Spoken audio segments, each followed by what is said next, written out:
Guys, welcome back to another video, and actually this is the start of like another new series. This is my Tech Thursday. Every single Thursday is gonna be a tech video, and yeah, normally it might be like a vlog style, whereas today it's just gonna be sitting down, mellow. I thought I'd start the chat talking to you guys about basically this new series and what the aim is. Obviously I want to be doing more tech videos. I've said that in the past, I haven't lied, and this is it coming into fruition. And today we are starting with something super awesome, that being iOS 12. There's a ton of iOS 12 videos online in terms of features. I'm going to be talking about, well, not about all the features, but I am going to be talking about the features that I'm liking so far. And also, this purpose of this video is, should you upgrade to iOS 12 right now? So I've been using iOS 12 for 2 days, so I'm going to give you like my kind of 2-day review on beta 1. Should you upgrade? Should you go for it now, even though it's in beta? Is it worth it? And yeah. Also, stay tuned till the very end, because if you want to download iOS 12, I will show you and tell you how you guys have got to do that, so be sure to stick around until then. So the big part of iOS 12 was performance. Apple did use performance as a very key part of the keynote and a big part of the release. I mean, the earliest iPhone that it supports is iPhone 5S. That is the earliest iPhone it supports. So a 2013 iPhone, I believe, is still supported. 5 years of devices are supported. It is the most, well, widespread iOS release ever. So the great thing about that is, even if you have a very old phone, you're more than likely going to have it. Most people who've got an iPhone nowadays have definitely got an iPhone newer than the iPhone 5S. So you are in the beta, my friend. And I've got to say, performance for the beta, for me, I'm using the iPhone 10, so like, it's a fast phone anyway, but what I'm trying to say is the phone itself is really good and performing even on beta. It's not really stuttering. You get a few animations every now and again stutter, but performance for me has been exceptional, and I really am enjoying using iOS 12.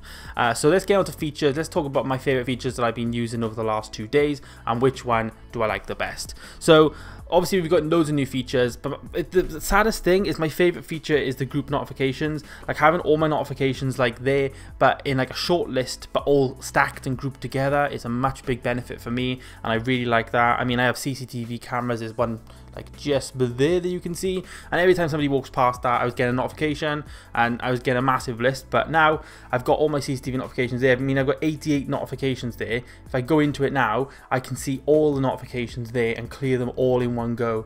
But at the same time, when I'm here, it doesn't fill my lock screen. It literally just takes up one card there. So yeah, I can get used to it, but it is what it is. Another underrated feature, I would probably say, was do not disturb during bedtime. Like, I've set this phone now so that after midnight, which is right now, as you can see, it's just a black screen with the mark on there saying it's in do not disturb mode. So yeah, if I'm going to bed, so I've set mine in between 12 at night and also 6 in the morning. Likelihood is I'm going to be in bed in those times.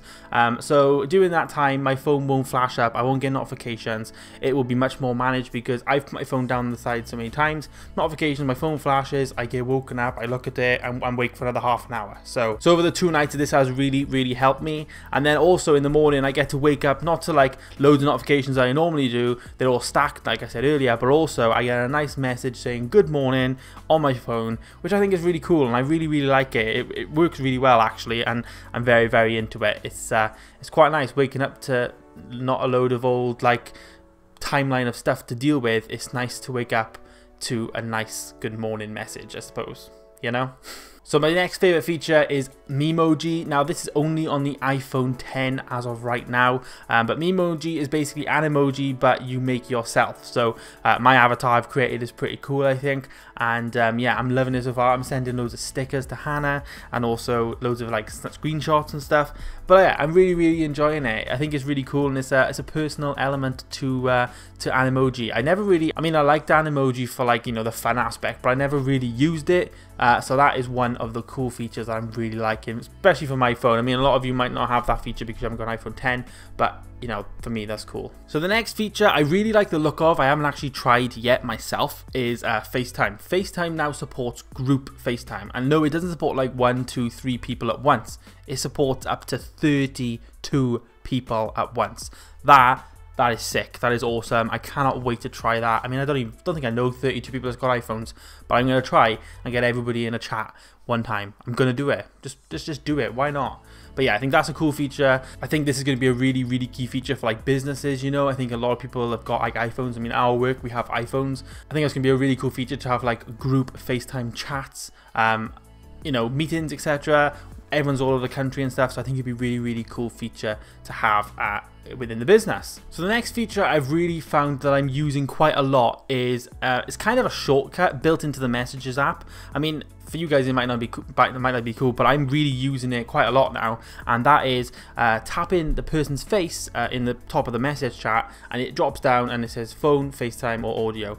It's just really cool. So if I want to quickly ring Hannah, I can just put there, Hannah, ring, done. Job done. There's also a new thing which I haven't tried yet, which I really like the look of, called Siri Shortcuts. Now what that means is basically you set loads of different things. So if you say if you set up a shortcut saying I'm on my way home, that would set your sat nav to take you to go home. That would start your music, playing a specific playlist that you really like. That would also text maybe somebody to say I'm on my way home. And then also if you had smart devices at home, you can also then get all your lights on, get your thermostat up, get ready to come home, open your blinds, etc. Stuff like that. So that's quite cool. I think that's going to be quite a cool thing to play around with, but it's not fully out yet within iOS 12 beta 1, so I'll have to wait for the coming betas in the next few weeks. So in a nutshell, iOS 12 for me is fantastic. I'm really enjoying it, and I really recommend you do get it. For me personally, it hasn't really damaged how I use my phone, and my phone hasn't crashed. Apps will crash, so bear that in mind. Apps do crash, not the ones at Apple, but like other apps, like smaller apps. Facebook hasn't been a problem for me, Instagram, stuff like that. But what I will say is apps will crash, so bear that in mind. But I haven't had no issues really in terms of crashing. It is to be expected. But I would recommend that you get it. I think it's a really cool upgrade. If you got the iPhone 10, do it, go for it. It doesn't matter, just do it. And I really like it. So how do you get it? There is a link down below. You can download that file straight on your iPhone. So if you're watching this on your iPhone now, click that link. You will then install the config file, which is the configuration file to be able to get the beta. Install that to your device, restart your device, and then go to software update, and you'll see the iOS 12. Download that, install it like you would just a normal update, and you'll get it. So link is down below if you want that. But also bear in mind, you cannot go back to iOS 11. Once you're in the beta, you're in it until the end. That is it. So bear that in mind.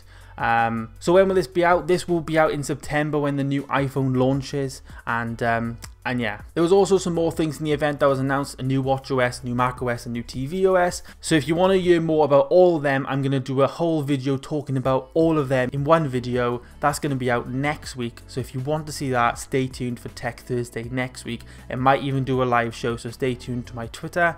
And yeah, thank you so much for watching. This is the first episode. This is like not so much the new set, but I'm going to play around with some things. I'm just doing this really quickly now. I've got my TV, which I'm probably going to use more of as a set, but right now I'm not fully fledged in a space, etc., if you know what I mean. But yeah, thank you so much for watching, guys. Stay tuned for another video and more vlogs coming soon. Thank you.